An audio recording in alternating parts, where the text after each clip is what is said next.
Hello friend, सत श्री अकाल। आज हमारे एग्रीकल्चर दुनिया में आप सभी के लिए लॉन्ग क्वेश्चन आंसर जो है वो है। तो मैं फर्स्ट चैप्टर से ही स्टार्ट करती हूँ और जो इम्पोर्टेंट लॉन्ग में लगते हैं वो मैं आपको बताती जाऊँगी, ठीक है। तो सबसे पहला क्वेश्चन मतलब ये है, जो फसलों के विशेष उपयोग के आधार पर वर्गीकरण, classification of the basic of special use of crop, यानी उसके विशेष यूज। और इसके जो अंतर्गत आते हैं जैसे कैश क्रॉप, फिर अंतर्वर्ती, फिर सुरक्षा, ये आपको शॉर्ट क्वेश्चन आंसर में आते हैं। अगर लॉन्ग में पूछता है तो लॉन्ग में भी हो जाएगी, और शॉर्ट में पूछता है तो शॉर्ट में भी हो जाएगी। सबसे पहले है नगदी फसलें। क्या इसको इस वर्ग की फसलों को इसलिए उगाया जाता है कि इसे बेचकर किसान अन्य आवश्यकता की पूर्ति के लिए तुरंत धन कमा सके, जैसे आलू, गन्ना, कपास, तंबाकू, मिर्च इत्यादि।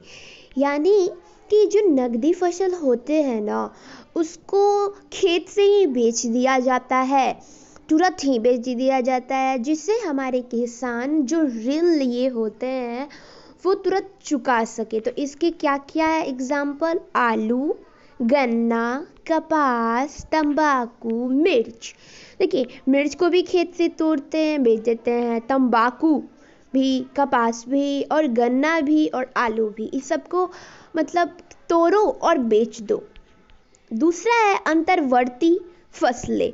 देखिए, अंतर्वर्ती खेती और अंतर्वर्ती फसलें में बड़ा कंफ्यूजन रहता है। तो ये फसलें बोल रहा है जब मुख्य फसल असफल सिद्ध होती है, तब आकस्मिक रूप से ऐसी फसलें आगामी दूसरी मुख्य फसल को पकड़ने के लिए उगाई जाती है। बुआई के बीच किसी कारण खेत अधिक समय तक खाली रहता है, तो उस बीच कम अवधि में तेजी से तैयार होने वाली फसलों को उगाया जाता है। यानी कि जब हमारा मुख्य फसल किसी कारण से खराब हो जाता है, किसी भी कारण से खराब हो जाता है, या खेत बढ़ती हो जाती है, तो उसके बीच के जो समय में है, तो हम ऐसे फसल की सोइंग करते हैं जिससे कि हमारे फसल मुख्य फसल को पकड़ लेते हैं, यानी कि वृद्धि जल्दी करते हैं।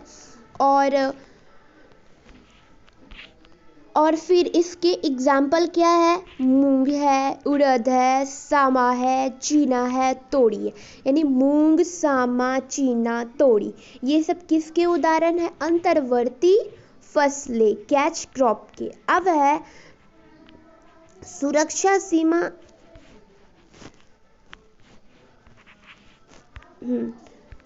अब है अंतर्वर्ती फसलें। अब है सुरक्षा रोधी। हाँ, ये तो सुरक्षा सीमा रोधी फसलें, बॉर्डर।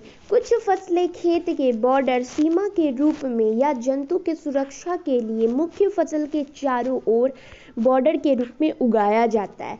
देखिए, इसमें क्या होती है, हमारी जो मुख्य फसल होते हैं ना, वो जानवर के द्वारा या तेज हवा के द्वारा वो खराब हो जाते हैं। हवा के कारण वो झुक जाते, फिर उसकी प्रोडक्शन नहीं होती, और जानवर जो होते हैं वो हमारे फसल को बर्बाद कर देते हैं, जबकि कुछ कीड़े भी ऐसा करते हैं, ठीक है। तो उस मुख्य फसल को बचाने के लिए मुख्य फसल के चारों ओर बॉर्डर के रूप में जो फसल का हम बुआई करते हैं, उसे हम सुरक्षा सीमा रोधी फसल कहते हैं। तो इसके मतलब एग्जाम्पल है कुसुम। ऐसी फसलें प्रायः कांटेदार होती है। चने की खेती के चारों ओर कुसुम इसी उद्देश्य से लगाई जाती है। तो इसका एग्जाम्पल है सैफफ्लावर, यानी कि कुसुम। अब है कीट आकर्षक फसलें, यानी ट्रैप क्रॉप। तो ये फसलें क्या होती है, जब हमारी मुख्य फसल जो होती है ना, उसके चारों ओर ये भी एक तरह से बॉर्डर के रूप तरह ही लगाया जाता है, पर इस पे कीड़े जो होते हैं ना वो आकर्षित हो जाते हैं। तो इसमें एग्जाम्पल में है गेंदा, भिंडी।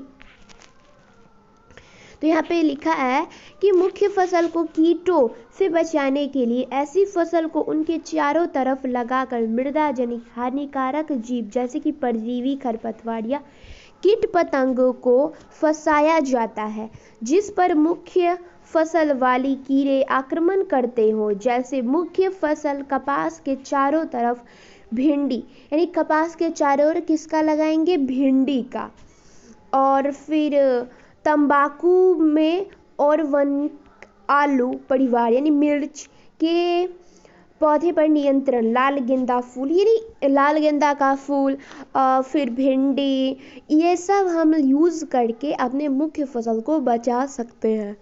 अब है कवर क्रॉप यानी आवरण। तो कवर से ही पता चलता है कि ये इस प्रकार के फसल होते हैं जो हमारी मिट्टी होते हैं ना उसको अच्छी तरह से ढक लेते हैं, जिससे हमारी मिट्टी की जो यानी क्षरण होता है वर्षा के द्वारा या वायु के द्वारा वो नहीं हो पाती है।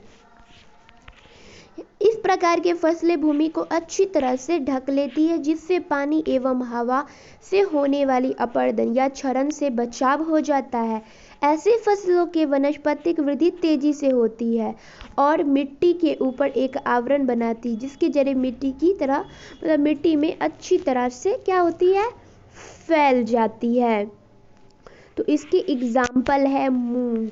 मूंग का पौधा छोटा और वो मिट्टी को अच्छी तरह से ढका रहता है। मूंग का हो गया, उड़द, सोयाबीन, लोबिया, मूंगफली, शकरकंद और पैराघास। मूंगफली ये इसके एग्जाम्पल है। आपको एग्जाम्पल शॉर्ट क्वेश्चन में पूछ देते हैं जो आवरण फसलें के एग्जाम्पल बताइए ऐसे करके। ऊर्जा फसलें यानी एनर्जी क्रॉप। तो तरल ऊर्जा प्राप्त करने के लिए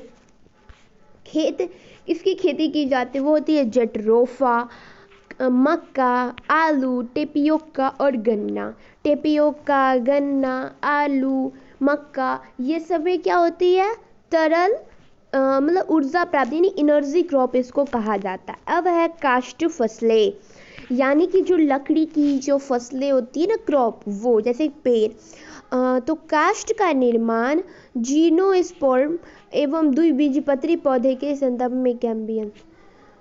तो सक्रिय से उत्पादन काष्ठ सबसे महत्वपूर्ण है। इसका उपयोग ईंधन में हम जलावन में करते हैं। फर्नीचर, हमारे फर्नीचर जो बनते हैं वो इससे बनते, भवन निर्माण में, फिर कागज एवं रेयन उद्योग में किया जाता है। इसके अतिरिक्त काष्ठ से फाइबर, कागज, स्नेहक, मोटर गाड़ी का तेल, साबुन, पशु आहार व अन्य लाभदायक वस्तु भी प्राप्त होती है।